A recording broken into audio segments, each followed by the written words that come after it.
In this simple video tutorial, I'm going to share with you how you can buy TikTok coins. You can simply purchase coins on TikTok in just few simple steps. To do this, you will have to head into your TikTok.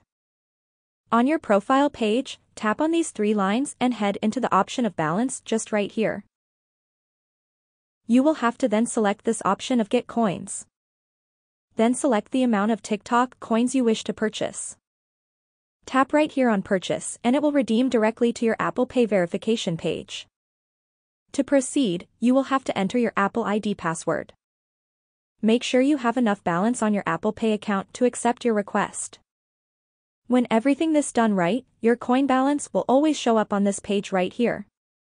In case of any inconvenience, tap on Transaction to see all your transactions details. That's how easy it is to buy coins on TikTok. If you have any questions, just let me know in the comments section down below. Please don't forget to leave a like, share and subscribe for more video tutorials like this one.